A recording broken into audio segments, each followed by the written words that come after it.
सदृश गोपिका प्रेम प्रगट कलियुग ही दिखायो। निरअंकुश अति निडर रसिक जस रसना गायो। दुष्टन दोष विचार मृत्यु को उद्यम कियो। बार न बाको भयो गरल अमृत जो पियो। भक्ति निशान बजाए के काहू ते नाहिन लजी। लोक लाज कुल श्रृंखला तजी मीरा गिरधर भजी। इस छप्पे में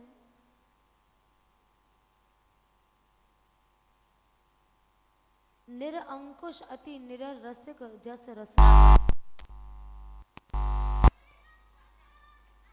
ये जो लाइन है इसके नाभाजी महाराज ने ये जो छप्पे बनाया तो प्रियादास जी ने इसके दो भावार्थ किए। पहला तो रसिक जस रसना गायो। रसिक का अर्थ श्री ठाकुर जी से भी लगाया है और रसिक का अर्थ भक्तों से भी लगाया है। यानी रसिक जस रसना गायो, इसके दो अर्थ किए। मीरा जी ने ठाकुर जी का यशोगान तो किया ही, उनके साथ साथ उनके भक्तों का गुण भी गाया, उनका भी गुणानुवाद किया।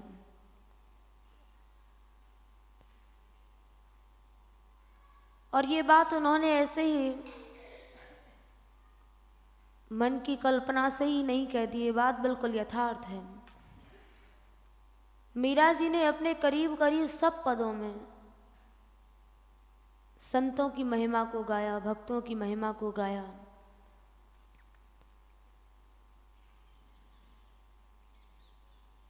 जितने भी उनके पद हैं लगभग सब में ही संतों की महिमा मिलती है। जैसे कल जब 5 वर्ष की थी श्री मीरा जी, तो उनके यहाँ पिता के घर में संतशाला थी। बहुत से संत आते रुकते उनका सत्संग करती थी। उन्होंने अपने कई पदों में लिखा है, जोगी आया जोग करन को तप करने सन्यासी। हरि भजन को साधु आए वृंदावन के वासी। संतों का आगमन वहां होता ही रहता था। तो जब वो संत पहुंचे जिनसे उन्हें गिरधर गोपाल मिले थे,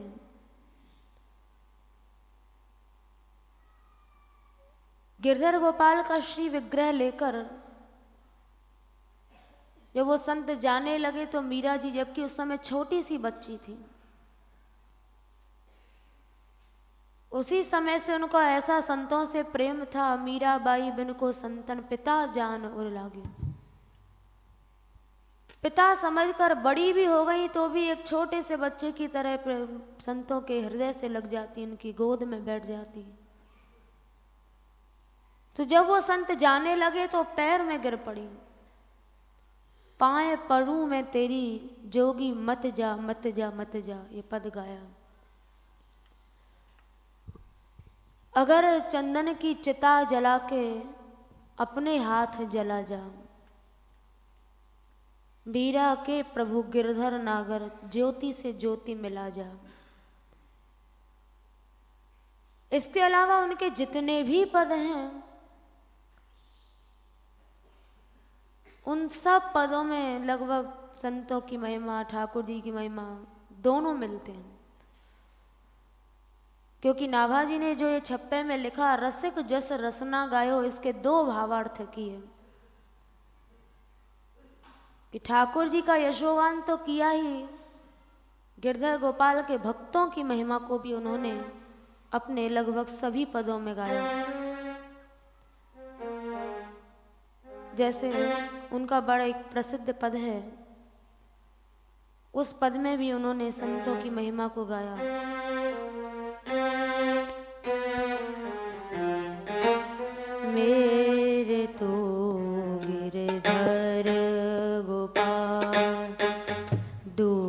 दूसरो न कोई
यश गाया। संतन ढेंग बैठ बैठ लोक लाज खोई।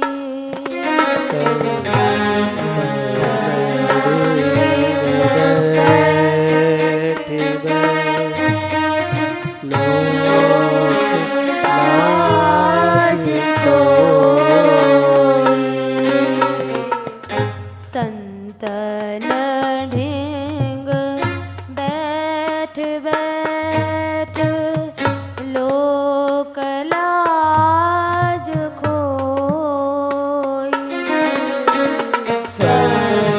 संतन ढेंग बैठ बैठ लोक लाज खोई। अथवा भगति देख राजी भई। भगति देख राजी भई। जगत देख रोई। जगत देख रोई।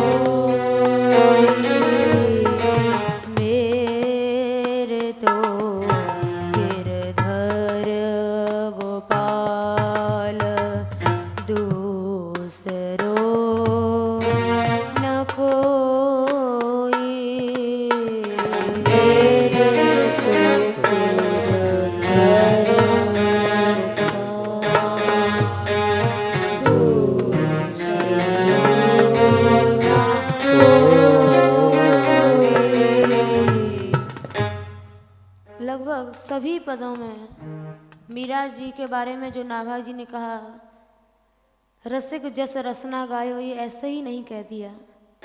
उन्होंने सभी पदों में संतों के यश को गाया। ठाकुर जी का तो किया है, उनके भक्तों का, उनके प्रियजनों का यशोगान भी किया।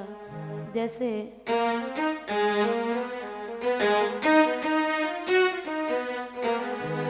बरजी में काहू की नाही रहो, बरजी में काहू की नाही रहो, बरजी में काहू की नाही रहो, बरजी में काहू नाही रहो, बरजी में काहू की नाही रहो, बरजी में काहू की नाही रहो, बरजी में काहू की नाही रहो, बरजी में काहू नाही रहो।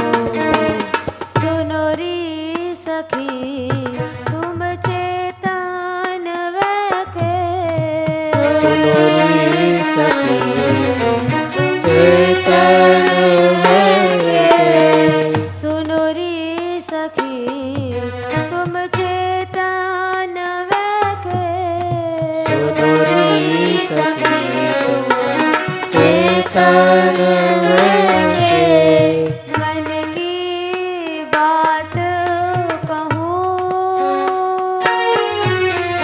मन की बात कहूँ, बरजी में काहू की नहीं रहूं, बरजी में काहू की नहीं रहूं, बरजी में काहू की नहीं रहूं, बरजी में काहू नहीं रहूं। तन धन मेरो सब ही जाओ, तन धन मेरो सब ही जाओ। जब राणा जी को पता लगा कि मीरा रात रात भर साधु संग करती है, तो कई बार मारने का प्रयास किया, लेकिन मीरा जी ने कहा शरीर चला जाए, सिर चला जाए, सब कुछ चला जाए, लेकिन साधु संग नहीं छोड़ूंगी। निष्ठा हो तो ऐसी हो। तन धन मेरो सब ही जाओ, तन धन मेरो सब ही जाओ। भलो मेरो शीश लहू, भलो मेरो शीश लहू, बरजी में काहू की नाही रहूं, बरजी में काहू की नाही रहूं, बरजी में काहू की नाही रहूं, बरजी में काहू नाही रहूं। सखियों ने पूछा मीरा तुझे साधु संग से क्या मिलता है? तो मीरा जी बताने लगी, साधु संगत कर हरि सुख लीजे, साधु संगत कर हरि सुख लीजे, जग सो दूर रहो, जग सो दूर रहूं, बरजी में काहू की नाही रहो, बरजी में काहू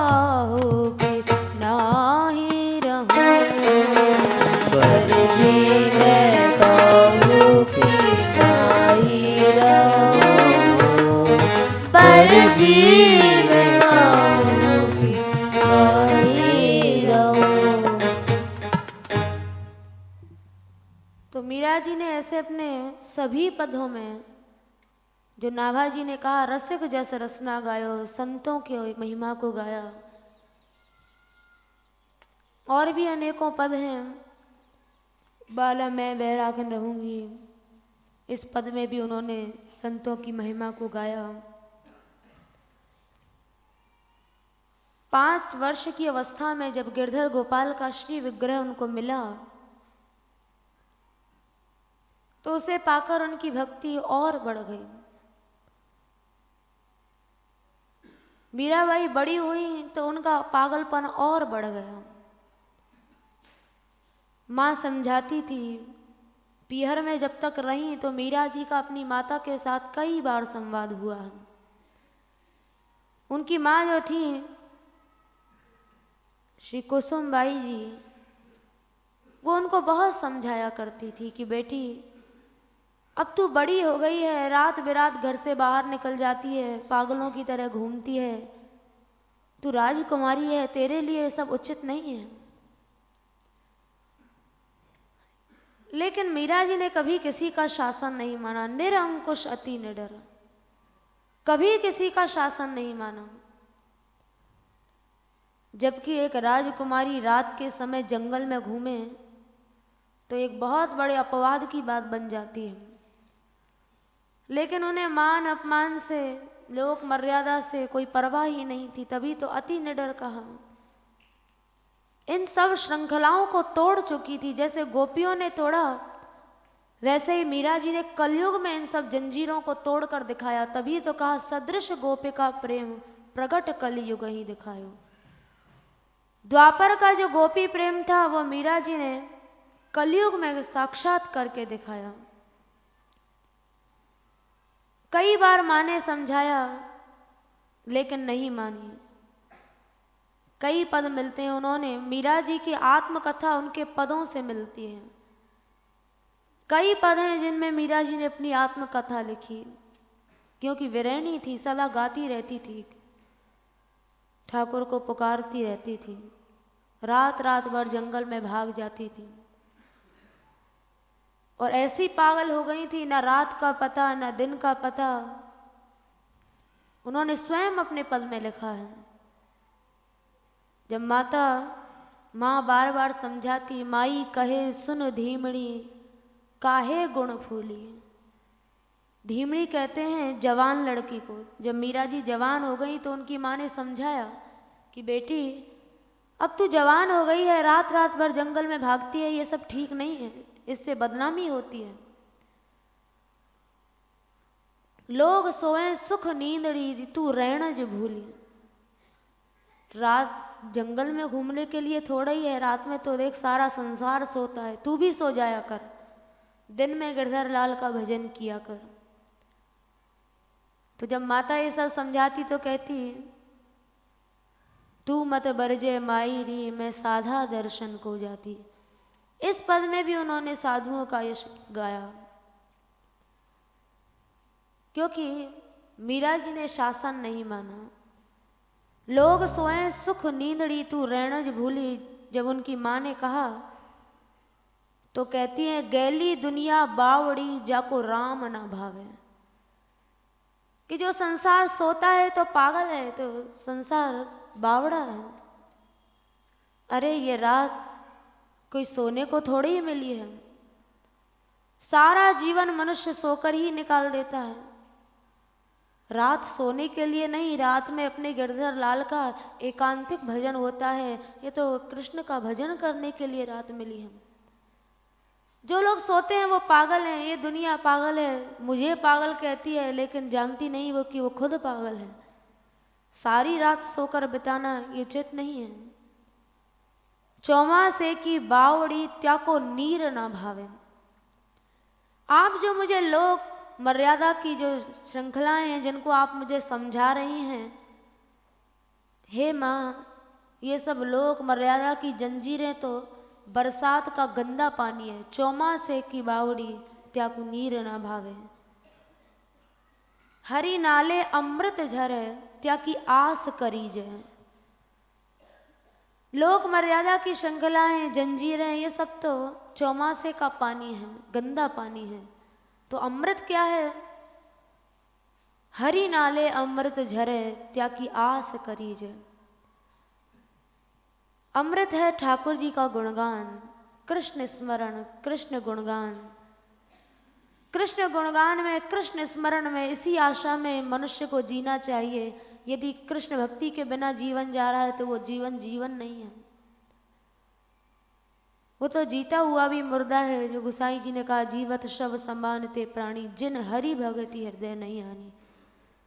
तो मीरा जी ने भी वही सिद्धांत कहा कि यदि ठाकुर का गुणगान नहीं हो रहा है, गिरधर लाल का गुणगान नहीं हो रहा है, तो इस अमृत को पिए बिना ये जीना नहीं है, तो व्यर्थ है जीवन। तो माँ जब जब समझाती तब तब मीराबाई उनको उल्टा जवाब देती, क्योंकि उन्होंने कभी शासन माना ही नहीं। माँ भी कब तब समझाती, समझा कर हार गई। माँ ने एक दिन पूछा कि इस अमृत को पीकर तुझे क्या मिलता है? तो कहती हैं, रूप सुरंगा राम जी त्याको दर्शन कीजिए, मीरा व्याकुल विरहणी अपनी कर लीजिए। कहती है, मुझे इससे ठाकुर मिल गया, और क्या चाहिए? जीवन की सबसे बड़ी उपलब्धि है भगवत प्राप्ति। ये हो गई तो फिर किसी चीज की ना इच्छा रही ना आवश्यकता रही। तो मीरा जी होती मीरा व्याकुल विरहणी, विरहणी गोपी थी। उनके जितने भी पद हैं उन पदों में उनकी टीस सुनाई पड़ती है, उनका दर्द, उनका विरह सुनाई देता है। और एक एक पद ऐसा है जिसको कोई भी सुन ले तो निश्चित है हृदय पर वो जरूर कुछ ना कुछ अंश में प्रभाव डालता ही है। तो मीरा जी के बारे में जो नाभाजी जी ने कहा, रसिक जस रसना गायो, ये उन्होंने उनके पद से ही लेकर कहा।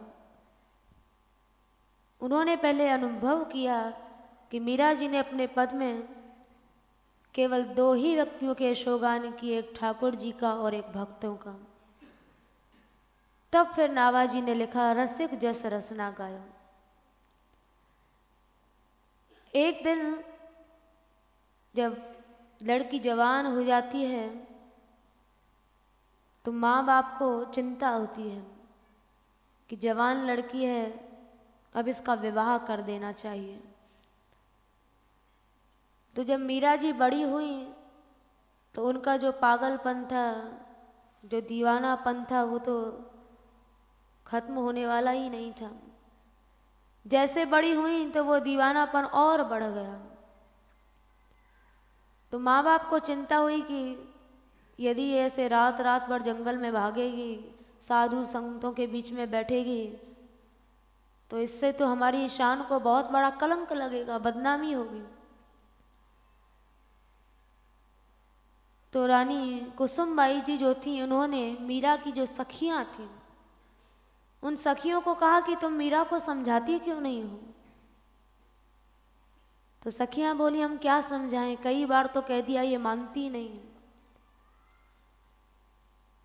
तो एक दिन सब सखियां बैठी और बैठकर मीरा को समझाने लगी। मीरा से बोली, मीरा, सारा संसार तुझे पागल कहता है, कोई बावड़ी कहता है, आखिर तो तू राजकुमारी है, तुझे अपने यश की, तुझे अपने इज्जत की कोई परवाह नहीं। तो मीरा जी ने कहा, नहीं, मुझे जो आवेश प्राप्त हुआ है अभी तक तुम लोग उस आवेश को नहीं पा सकी हो। यदि वो आवेश तुम्हें भी मिल गया होता तो तुम मेरे से ये बात नहीं कहती। तो सखियों ने पूछा, अच्छा मीरा ये बता, तू रात रात भर जब जंगलों में भागती है तो तू जाती कहाँ है? घर को छोड़कर कहाँ भागती है? भजन करना है तो अपने घर में ही बैठ कर कर। तो वहाँ मीरा जी ने कहा कि मैं कहाँ जाऊंगी, मेरा तो एक ही आश्रय है, एक ही ठिकाना है, और वो है केवल गिरधर लाल का घर। इसलिए मैं रात रात भर जो जंगल में भागती हूँ, मैं अपने गिरधारी के घर जाती हूँ। मैं अकेली नहीं हूँ, गिरधारी मेरे साथ रात रात भर नाचता है। उन्होंने अपने पद में कहा, रैन दिना वाके संग खेलूं। तो उन्होंने अपने पद में गाया,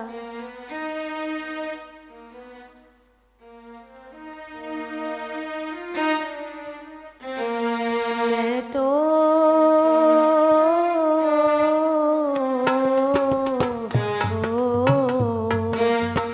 गिरधर के घर जाऊं साथ, मैं तो गिरधर के घर जाऊं, मैं तो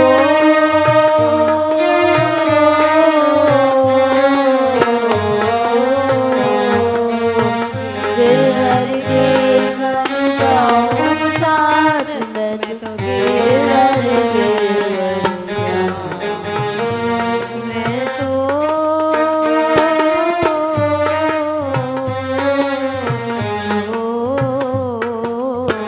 गिरधर के घर जाऊं साथ, गिरधर के घर जाऊं, मैं तो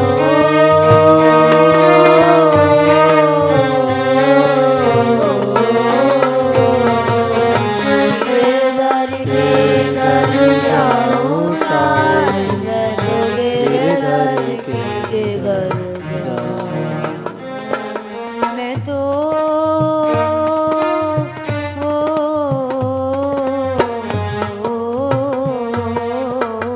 गिरधर के घर जाऊं साथ, मैं तो गिरधर के घर जाऊं, मैं तो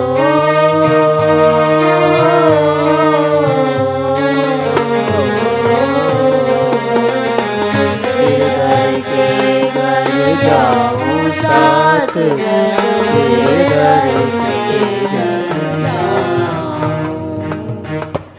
तो मीरा जी ने जो कहा अपनी सखियों से, सहेलियों से कि तुम लोग मेरे ऊपर संदेह मत करो, मैं जाती हूँ अपने प्रियतम के घर जाती हूँ। तो सखियों ने पूछा, वहाँ जाकर तू क्या करती है? तो मीरा जी ने बताया, भोर भये नित ही उठ जाऊं, सांझ परे घर आऊं। उनको ना दिन का पता ना रात का पता, जब आवेश आता तभी निकल देती थी। उन्होंने मीराबाई को कहा, मीराबाई ने कहा सखियों से, गिरधर मारो साचो प्रीतम, देखत रूप लुभाऊं। मुझे गिरधारी का साक्षात्कार हो गया है, उसके रूप को देखकर मैंने अपना सब कुछ उसे सौंप दिया है। जैसे कल जो पद गाया, मैं तो थारे दामन लागी री गोपाल, मीरा जी को जब गिरधर लाल का विग्रह मिला तो उसी समय उन्होंने अपना सब कुछ उनको सौंप दिया था कि हे गिरधारी, मेरा सब कुछ अब तेरे हाथ है, मैंने तेरा वस्त्र, तेरा पल्ला पकड़ लिया है। मीरा जी की जो शरणागति थी, रैन दिना वाके संग खेलूं, ज्यों त्यों ताही रिझाऊं, जहां बिठारे तित ही बैठूं, जो दे दे सोई खाऊं। जब सब कुछ उससे सौंप दिया तो फिर खाने पीने की, रहने सहने की चिंता थोड़ी ही रहेगी। कहती कि जहां वो बिठा देगा वहीं बैठ जाऊंगी, जो दे देगा खाने को वही खाकर प्रसन्न रहूंगी, जो पहरावे सो ही पहरूं, बेचे तो बिक जाऊं। अब तो यदि वो गिरधारी मुझे बेच भी देगा तो मैं सहर्ष बिक जाऊंगी, क्योंकि ये शरीर मेरा नहीं रहा। मेरी वाकी प्रीति पुरानी, उन बिन पल न रहम, मीरा के प्रभु गिरधर नागर, बार बार बलि जाऊं। तो ये मीरा जी की स्थिति थी। सखियों ने खूब समझा लिया, लेकिन मीरा जी नहीं मानी। लेकिन मीरा जी की क्या स्थिति थी, इसे साधारण बुद्धि के लोग नहीं समझ सकते। इसे तो नाभा जी ने ही समझा और नाभा जी ने ही लिखा। हम जैसे लोग तो जो नाभा जी ने गाया अनुभव करके, गरल अमृत ज्यों पियो, दुष्टन दोष विचार मृत्यु को उद्यम कियो, बार न बाको भयो गरल अमृत ज्यों पियो। ये केवल नाभा जी ही कह सकते हैं, क्योंकि उन्होंने इन सब बातों को समझा। ये सब बातें साधारण बुद्धि वाले लोगों के समझ में नहीं आ सकती हैं, तो महत जन ही इन सब बातों को समझ सकते हैं। उसी जगह दुष्ट लोग थे, दुष्टों ने मारने का बार बार प्रयास किया, क्योंकि वो मीरा जी को समझ नहीं पाए। बार बार प्रयास किया, लेकिन फिर भी वो सब प्रयास निष्फल गए।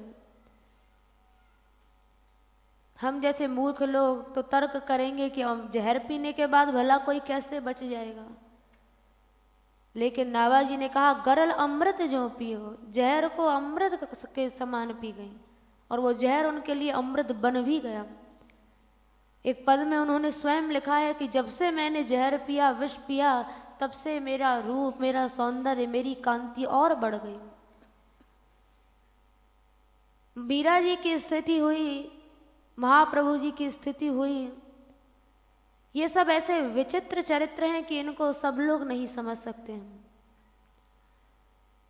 क्योंकि समझने के लिए वो भाव, वो प्रेम रस अभी प्राप्त नहीं हुआ है। जैसे चैतन्य महाप्रभु जी थे, उनकी कैसी स्थिति थी। नीलाचल में विराजते थे, लेकिन भावनाओं से सदा ब्रज में रहा करते थे, और हम लोग ब्रज में रहते हुए भी ब्रज में नहीं रहते हैं। और श्रीमन महाप्रभु जी नीलाचल में रहते हुए भी ब्रज में रहा करते थे, भावनाएं उनकी सदा ब्रज में रहती थी। उनको भी ऐसा कृष्णावेश आता था कि आंख से आंसू नहीं निकलते थे, पिचकारी निकलती थी। जब विरह में व्याकुल होते तो उनके शरीर का एक एक अंग अलग हो जाता था। एक दिन वही आवेश में दौड़े जा रहे थे, नीलाचल में जो चटक पर्वत है उसे देखकर व्याकुल हो गए। उसे देखकर सोचने लगे, ओ ये तो गिरिराज जी हैं, बार बार उस पर्वत को प्रणाम करें। ये वही पर्वत है जहाँ राधा माधव आज भी विहार करते हैं, आज भी लीला करते हैं। समुद्र को देखा, समुद्र का पानी नीला होता है। समुद्र को देखा तो सोचने लगे, ये वही यमुना है जिसके पुलन पर श्री जी ठाकुर जी ने रास किया या अनेकों रमण क्रियाएं की। तो समुद्र को यमुना समझकर उसमें कूद पड़े और मीलों दूर तक बहते हुए चले गए। लेकिन साधारण बुद्धि वाले लोग इन सब बातों को क्या समझेंगे, तो और तर्क करने लगेंगे कि मीलों दूर तक कैसे बह गए, डूब नहीं गए तो अथाह पानी होता है, किसी जलचर ने नहीं खा लिया, तो तर्क करेंगे। लेकिन इन सब स्थितियों को केवल महत जन ही समझ सकते हैं, जैसे श्री नाभा जी ने समझा। और नाभा जी ने मीरा जी के लिए कहा, सदृश गोपिका प्रेम प्रकट कलियुग ही दिखायो। उसी जगह जो साधारण बुद्धि वाले लोग थे, दुष्टन दोष विचार मृत्यु को उद्यम किया। उन्होंने तो बार बार मारने का प्रयास किया मीरा जी को, लेकिन उसी जगह नाभा जी ने कहा कि मीरा तो साक्षात गोपी प्रेम का नमूना थी। और यहाँ तक कह दिया कि मीरा जी साक्षात अवतरित गोपी थी। यूँ तो अनेकों आचार्य गोपी रूप में अवतरित हुए, हित हरिवंश जी महाराज हुए जो वंशी का अवतार थे, श्री हरिदास जी महाराज जो ललिता सखी का अवतार थे, बहुत से आचार्य हुए।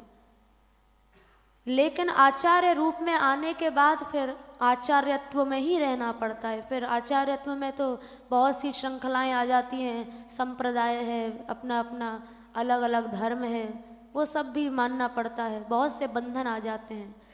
लेकिन मीरा जी जो थी वो साक्षात गोपी रूप में ही प्रकट हुई थी, और गोपी रूप में प्रकट होकर उन्होंने लोक लाज कुल श्रृंखला तजी मीरा गिरधर भजी।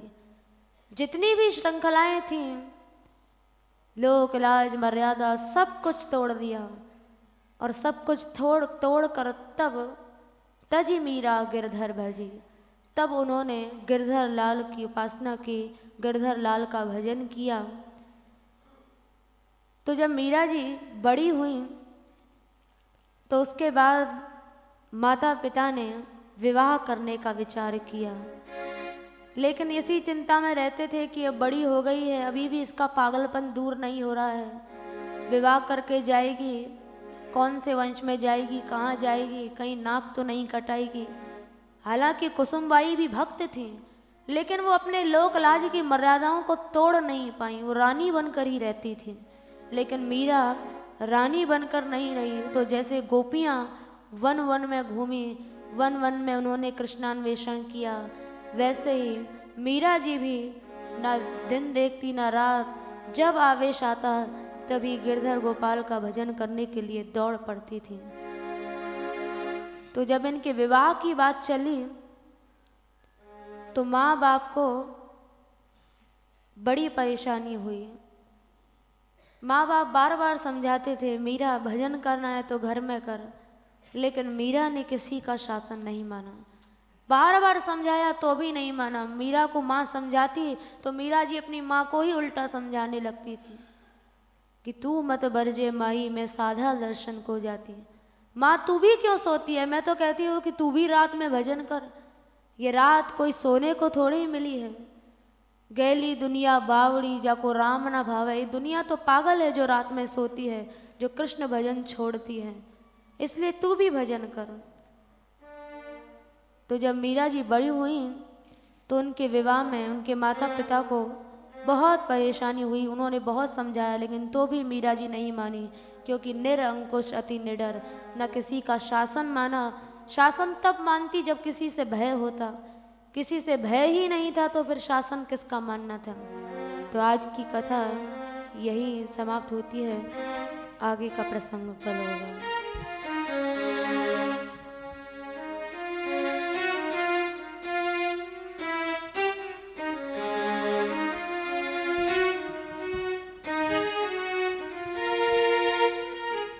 तेरे चरणन छोड़ मैं जाऊं कहाँ किधर, तेरे चरणन छोड़ के जाऊं कहाँ किधर, तेरे चरणन छोड़ मैं जाऊं कहाँ किधर, तेरे चरणन छोड़ के जाऊं कहाँ किधर,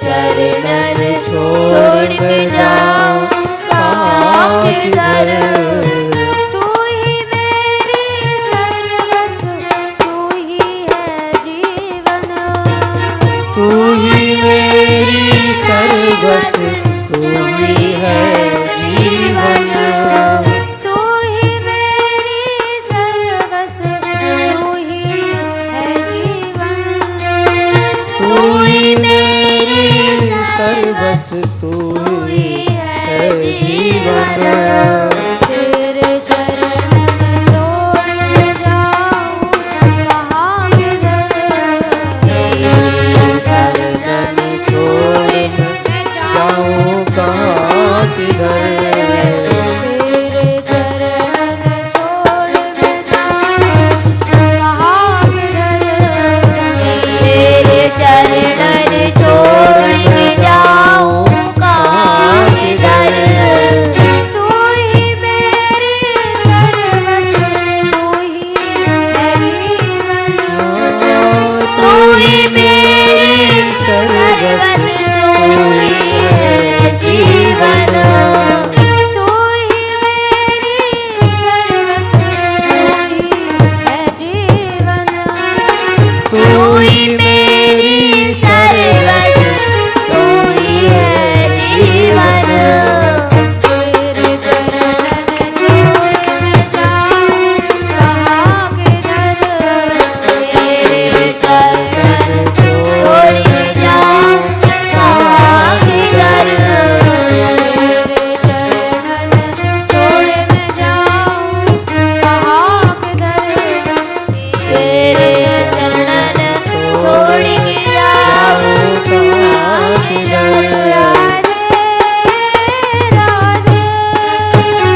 मेरे